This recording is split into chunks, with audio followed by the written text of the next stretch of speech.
تو اس طرح کے مہلک اثرات سے اللہ تعالیٰ نے بچانے کے لیے بالائی کرے بنائے ہیں، زمین کے اوپر بالائی کرے بنائے۔ اب دیکھیں، ہم نے اس آیت کا ترجمہ پڑھا ہے حضور شیخ الاسلام کا لکھا ہوا، تو ہمیں اس کی تفسیر بھی سمجھ آ گئی کہ اس سے مراد کیا ہے، کہ یہ محفوظ چھت اللہ تعالیٰ نے کیوں بنائی، آسمان کو محفوظ چھت کیوں بنایا۔ وہم، اور وہ یعنی جو انکار کرنے والے لوگ ہیں اللہ کی رحمتوں کا، ان آیاتہا، اس کی نشانیوں سے، ان سماوی طبقات کی نشانیوں سے، معرضون، روگردانی کیے ہوئے ہیں، وہ سمجھتے کچھ بھی نہیں ہے، اس کا سرے سے انکار کر دیتے ہیں۔ تو یہ بھی اللہ تعالیٰ کے وجود کی دلیل ہے۔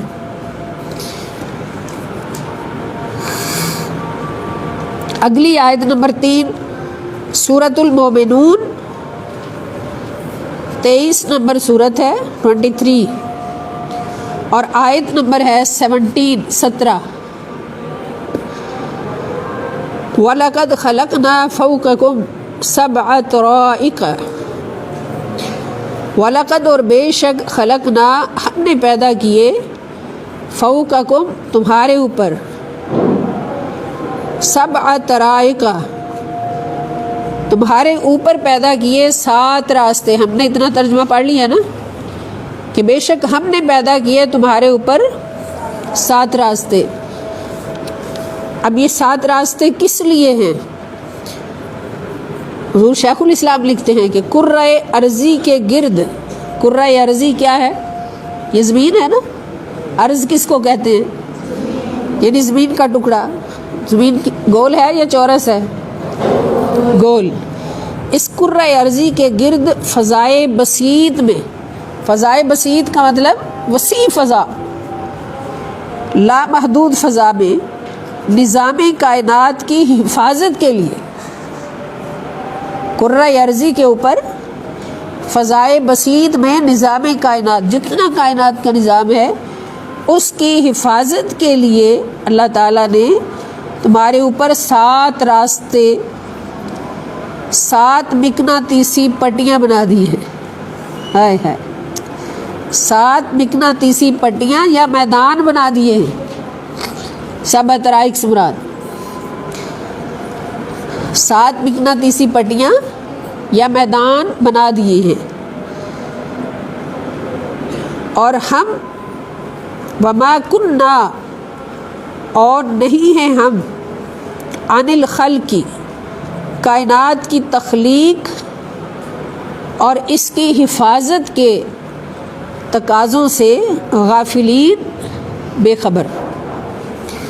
اللہ تعالیٰ فرماتے ہیں ہم کائنات کی تخلیق، اگر تخلیق ہم نے کی ہے تو اس کی حفاظت کے تقاضے بھی ہمیں پتہ۔ بات سمجھ آئی نا، کہ اگر تخلیق کائنات کرنے والے ہم ہیں تو اس کی حفاظت کے تقاضوں کو بھی ہم اچھی طرح جانتے تھے۔ تب اگر زمین پیدا کی ہے، زمین کے اوپر آسمان بنایا ہے، تو اس زمین کی حفاظت کے لیے ہم نے خلائی کرے بنا دیے، یہ طبقات بنا دیے، مقناطیسی میدان بنا دیے۔ اور یہ سارا نظام کس لیے بنا؟ ہمیں تو کچھ نظر ہی نہیں آ رہا، لیکن یہ سب کچھ موجود ہے، قرآن میں موجود ہے۔ تو یہ سارا کچھ جو کیا ہے وہ کس لیے کیا ہے؟ تاکہ تم زمین پر محفوظ رہو، تمہارے اوپر کوئی بلا نہ آئے، کوئی ایسی چیز نہ آئے جس سے تمہیں نقصان پہنچے۔ تو ہم اس تخلیق اور اس کی حفاظت کے جتنے تقاضے ہیں ان سے بے خبر نہیں تھے۔ 4 نمبر آیت ہے، تبارک الذی جعل فی السماء بروجا وجعل فیہا سراجا وقمرا منیرا۔ تبارک الذی، وہی بڑی برکت اور عظمت والا خدا ہے جس نے جعل، بنایا، فی السماء، آسمانی کائنات میں، آسمانی کائنات میں، بروجن۔ اب بروج کا ترجمہ کہکشاؤں کی شکل میں